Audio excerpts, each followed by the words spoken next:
Hello everyone. Sorry if my voice doesn't come on YouTube channels. I just found this out. I don't think so. Listen. You'd be watching this box right here.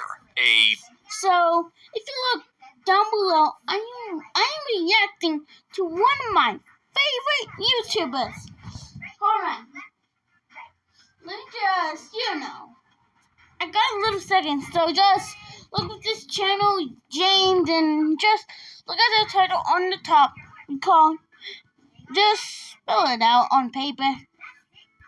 Television? On this device, instead of picking what you wanted to watch and when you wanted to watch it, the television would decide all that for you.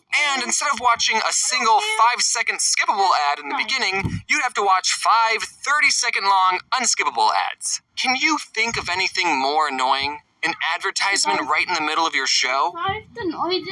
I don't know if my parents were being cheap or trying to discourage an unhealthy habit of watching too much TV, but growing up, my parents didn't have cable television at all in the house. Now, in this modern day and age of online content, some of you are living perfectly content lives without cable. I know I am. But you have to understand, in the early 2000s, online video wasn't a thing. Yeah, YouTube was created in 2005, but what did that have? This guy at a zoo? That's lame. So being an early 2000s kid, you had to get your cartoons through the TV. And if your parents didn't pay $65 a month to get cable, then you didn't get the channels with SpongeBob, Jimmy Neutron, or Courage the Cowardly Dog. The only thing you got was this green brother and sister called PBS Kids. And whatever these things were. PBS Kids stands for Public... So guys, James doesn't know about PBS Kids and... PBS Kids, but not the Teletubbies. This thing looks... Broadcasting service. Kids. That meant all the shows on PBS Kids were government or privately funded. So the shows on PBS didn't really have any commercials per se, but they did have the same sponsorship ads that would play a message before every show. If you grew up on PBS Kids, then Juicy Juice and Where a Kid Can Be a Kid is just engraved in your memory. And also, every show would thank you, the viewer, for watching, and I think that's really nice, so... And guys, comment down below what should I do next. Everyone watching this, you're welcome. I'm kinda glad my parents didn't buy cable, because instead of spending hours of my time watching mindless television, I spent hours of my time watching television with morals and math. Yep, a lot of shows on PBS were either educational or taught you how to be a good person. The shows I'm gonna mention had pretty crazy concepts, but the conflicts in each episode were very down-to-earth and slice-of-life-y, almost like the shows were made for children. Like in Clifford the Big Red Dog. It's a show about this girl's dog who grew up... So guys, do you want me to, fast board it that way?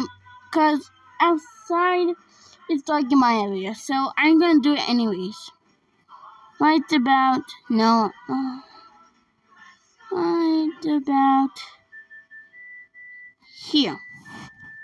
Conclusion. Cyberchase does, and it's one of the best shows ever created. Until they finally save an overarching story. Motherboard? Meh. Next, let's talk about my favorite show on PBS Kids. Cyberchase. Cyberchase, we're moving, we're beating Hacker at his game. Don't tell me This show didn't teach kids morals or how to properly treat the disabled. It taught them something far more important. Math. Cyberchase is set inside a virtual computer world, and this one character named Motherboard was... So guys, let me tell you one thing I can do. I can write, but you got to guess when I'm gonna write. Comment down below.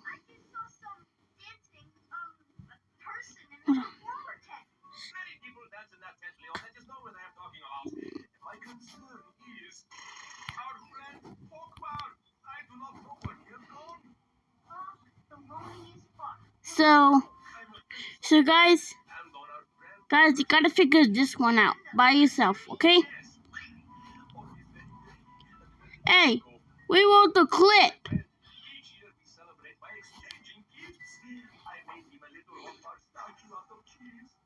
Sorry guys, if the flow is not playing, I'm trying to make... Oh God. Sorry, guys. Supposed to be the queen/protector of this world, but she sucks at her job because the villain of the show, Christopher Lloyd, infects her with a virus. So now these 3 kids have to go on adventures using math principles to thwart the bad guy's plans to save Mommy Board, Motherboard. Guys, if you can pass forward that, look right about there. No. Okay, so 3 plus 3 equals 9. No. If you get 3 fingers at 3, 1, 2, 3, 6. Right, guys? Comment down below if James is dumb. Motherboard. Close to saving Motherboard, but nothing they did worked. When I was a kid, I always wondered how much longer it would be until they finally saved her. And they never did. The show's been going on for 16 years, and they're still learning new math principles trying to save Motherboard. I think they're at calculus at this point. The show is teaching you slower than an actual school. What kind of a show makes you wait 16 years for a conclusion? Cyber Chase does, and it's one of the best shows ever created. 10 out of 10. One last show I want to bring up is called Caillou. All you need to know about Caillou is that I hate him. Caillou is a 4-year-old and a demon. He constantly throws a tantrum whenever he doesn't get his way. Even in his theme song, he mentions how much of a brat he is. Growing up is not so tough, except when I've had enough. And then he's crying like a child. Well, you're going to have to... Guys, do you agree like that? I have the same one. Not like ball, just colorful buttercup. My niece. Grow up, Caillou. The world doesn't revolve around you. Now you might be thinking, James, this kid is 4 years old. Of course he's going to be a brat. And I agree, but a big problem with Caillou isn't the fact that he's a brat, but it's with his spineless parents. Caillou's mom just lets him get away with everything. Whenever I misbehaved, you know what happened to me? I had to go sit in the timeout corner. You know what happens to Caillou? Nothing. Not once does Caillou ever get punished. It's always his mom just being like, Caillou, what you said wasn't very nice. Now go behave, okay? 0 out of 10 with the show with just the humans. I hate it. I just realized that all the shows I mentioned were animated, but there was a lot of non-animated. So guys, do you ever watch one of these? I have one of them.